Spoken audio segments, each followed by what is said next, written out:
নমস্কার বন্ধুরা, আশা করি আপনারা ভালো আছেন। আবার একটি ভিডিও নিয়ে আমি উপস্থিত হয়েছি। আজকে যে বিষয় নিয়ে আমার আলোচনা তা হলো নভেম্বর মাস কোন কোন রাশির ক্ষেত্রে কি প্রভাব বিস্তার করছে। অর্থাৎ আপনার নভেম্বর মাসে যে কোনো রাশি হোক না কেন, আপনি এই ভিডিওটি প্রথম থেকে শেষ অবধি দেখুন, তাহলে আপনার কিন্তু প্রশ্নের অনেক উত্তর আপনি পেয়ে যাবেন। আর যদি ভিডিওটি ভালো লাগে তো অবশ্যই আমার চ্যানেলটি সাবস্ক্রাইব করে বন্ধুদের শেয়ার করে দেবেন। প্রথমে দেখব আমাদের রাশির উপরে কোন কোন গ্রহ অবস্থান করছে এই মাসে। সাধারণত বৃষ রাশিতে অবস্থান করবে রাহু, এবং তুলা রাশিতে অবস্থান করবে রবি, মঙ্গল, বুধ, বৃশ্চিকে কেতু, ধনুতে শুক্র, মকরে বৃহস্পতি, শনি। এবং আমাদের যদি চন্দ্র, যেহেতু আমাদের 2.5 দিন করে পরিবর্তন হয় রাশি, সেই জন্য চন্দ্র নিয়ে বিশেষ করে বললাম না। এইবার আসবো আমাদের মেন আলোচনায়, অর্থাৎ রাশি। মেষ রাশি। মেষ রাশির এই মাসটা কেরিয়ারের দিকে কিন্তু খুব একটি পরিবর্তন আসতে পারে। বেশ ভালোই, আপনি অনেক দিন ধরে অপেক্ষা করছেন কোনো আপনার প্রমোশন বা নতুন কোনো জায়গায় চাকরির পরিবর্তন, সেটা আপনার হতে পারে। ব্যবসার ক্ষেত্রে কিন্তু স্থিতিশীলতা আসতে পারে। অবিবাহিত যারা পুরুষ বা মহিলা রয়েছেন তাদের একটা বিয়ের সম্ভাবনা কিন্তু এই মাসে বাড়তে পারে। স্বাস্থ্য নিয়ে আপনি একটু চিন্তায় থাকবেন, বাড়িতে ছোট ছেলে মেয়েদের একটু স্বাস্থ্যের অবনতি হতে পারে। এইবার আসবো বৃষ রাশি। বৃষ রাশির ক্ষেত্রে যারা বিশেষ করে বিদেশি কোম্পানিতে চাকরি করেন তাদের কিন্তু একটা প্রমোশনের সুযোগ আসবে এই মাসে। এই মাসে আপনার কিন্তু ব্যবসা মোটের উপরে ভালোই চলবে বলা যায়। আপনার স্ত্রীরকে আপনি অনুভব করতে পারবেন এবং তার দুঃখটাকে আপনি শেয়ার করতে পারবেন এই মাসে, এবং স্ত্রীর প্রতি ভালোবাসা অবশ্যই আপনার বাড়বে। স্বাস্থ্য নিয়ে কিন্তু আপনাকে চ্যালেঞ্জ নিতে হতে পারে। আপনার দাঁতের এই মাসে কিন্তু একটু সমস্যা আসতে পারে। এবার আসবো মিথুন রাশি। মিথুন রাশির ক্ষেত্রে আপনার কিন্তু কর্মে, অর্থাৎ চাকরিতে আপনার কিন্তু একটা বাধার সম্মুখীন হতে পারে। যারা অংশীদারিত্ব ব্যবসা করেন তাদের ক্ষেত্রে কিন্তু অংশীদারিত্ব নিয়ে একটা সমস্যা আসতে পারে। উচ্চশিক্ষা নিয়ে যারা বাইরে যেতে চান তাদের কিন্তু একটা সুযোগ আসছে, এবং বিবাহিত মহিলা বা পুরুষেরদের তাদের ক্ষেত্রে কিন্তু বাইরে একটা ঘোরার একটা প্রবণতা থাকবে, এবং সাবধান, আপনার কিন্তু এই মাসে একটা দুর্ঘটনা ঘটতে পারে। এবার আসবো কর্কট রাশি। কর্কট রাশির ক্ষেত্রে আপনার কেরিয়ার নিয়ে সতর্ক থাকা ভালো। একটু কাজের ভুলের জন্য আপনার কিন্তু বড় খেসারত দিতে হতে পারে। ব্যবসায় আপনার উন্নতি হলে আর্থিক স্থিতিশীলতা আপনার বাড়বে।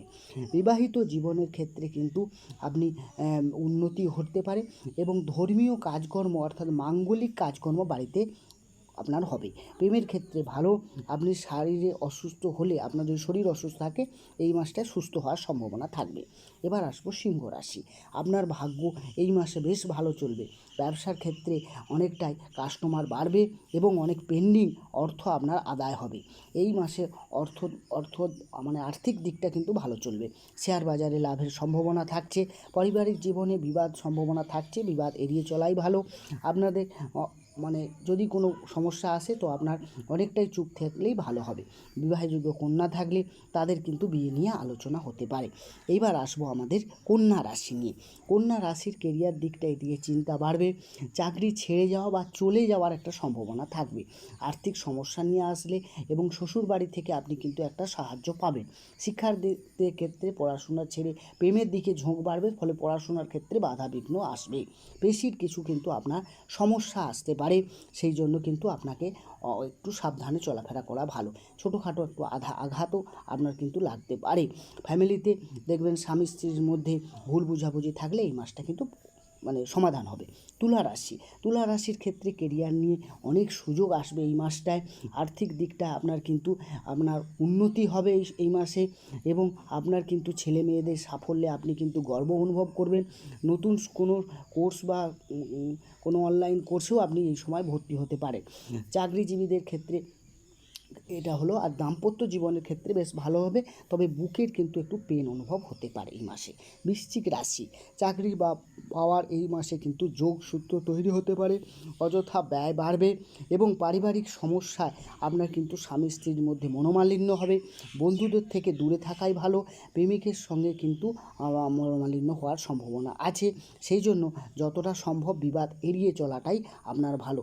আপনার কোনো খুব পরিচিত বন্ধুর থেকে আপনি কিন্তু আঘাত পেতে পারেন, সেই জন্য একটু সাবধানে থাকবেন। এবার আসবো আমরা ধনু রাশি নিয়ে। ধনু রাশির ক্ষেত্রে ব্যবসার ক্ষেত্রে কিন্তু আপনার উন্নতি আছে। আপনি কিন্তু যদি লোন করতে চান, অনেক দিন ধরে পেন্ডিং থাকলে এই মাসটায় আপনার ক্ষেত্রে ভালো চলবে এবং বন্ধু বান্ধবদের মধ্যে ভুল বোঝাবুঝি হতে পারে, সেই জন্য একটু সাবধানে আপনাকে চলতে হবে এবং ঘরের বাইরে পড়াশোনার ক্ষেত্রে কিন্তু ভালো। স্ত্রীর আচরণে আপনার কিন্তু সামান্য হলেও একটু খারাপ মনে হবে এবং বাকি সদস্যদের সঙ্গে কিন্তু একটু সমস্যা, অর্থাৎ শাশুড়ি বৌমার এক সমস্যা এই মাসে কিন্তু হওয়ার সম্ভাবনা বেশি। এবার আসবো কুম্ভ রাশি। কুম্ভ রাশি কিন্তু কেরিয়ার নিয়ে এই মাসটা বেশ চিন্তায় থাকতে হবে। আর্থিক দিকে উন্নতি হলেও লটারি কাটা কিন্তু এই মাসে ভুলেও উচিত নয়। অর্থ কিন্তু আপনি ইনকাম যেমন করবে, অর্থ বেরিয়ে যাওয়ারও সম্ভাবনা এই মাসে থাকবে। পারিবারিক কারোর সঙ্গে আপনার বিবাদ ঘটতে পারে এবং নতুন কোনো বন্ধু বান্ধব থেকে আপনি উপকার পাবেন বা নতুন কোনো বন্ধুর সঙ্গে আপনার যোগ সাজস্য কিন্তু এই মাসে হতে পারে। এবার আসবো কুম্ভ রাশি। কুম্ভ রাশি নিয়ে আলোচনা করতে গেলে আমরা কিন্তু আলোচনা করব কর্মক্ষেত্রে আপনার কিন্তু চিন্তা বাড়াতে পারে এই মাসে। চাকরিজীবীদের ক্ষেত্রে কিন্তু একটা জিনিস ভালো থাকবে, আপনার কিন্তু লটারি বা এইসব কাটাও এই মাসে আপনার উচিত নয়। বাড়ির কারোর সঙ্গে আপনার সম্পর্কের অবনতি হতে পারে। বন্ধু বান্ধব এই জায়গাটায় কিন্তু আপনার এই মাসটায় উন্নতি আছে এবং আপনার ক্ষেত্রে কিন্তু প্রেমিক প্রেমিকাদের ক্ষেত্রে কিন্তু এই মাসটা বেশ ভালো, তাদের কিন্তু প্রপোজের সুযোগ থাকছে। এবার আসবো মীন রাশি। চাকরির ক্ষেত্রে বাইরে থাকতে হতে পারে, মানে চাকরির সূত্র নিয়ে বাইরে যেতে হতে পারে আপনাদের ক্ষেত্রে, সেই জায়গায় একটু আপনার কিন্তু মন খারাপও হতে পারে এবং পারিবারিক জীবনটা ভালো থাকবে। পিতামাতা নিয়ে খুব একটু চিন্তায় থাকতে হবে। বিবাহিত জীবনের ক্ষেত্রে ভালো সম্পর্ক, আপনার স্ত্রী পরিবারের অন্যান্য সদস্যদের সঙ্গে কিন্তু অনেকটাই এই মাসটা মানিয়ে চলতে চাইবে, সেক্ষেত্রে ভালোই চলবে বলা যায়। তো যদি বন্ধুরা এই ভিডিওটা ভালো লাগে অবশ্যই সাবস্ক্রাইব করবেন এবং শেয়ার করবেন। নমস্কার, ভালো থাকুন, সুস্থ থাকুন।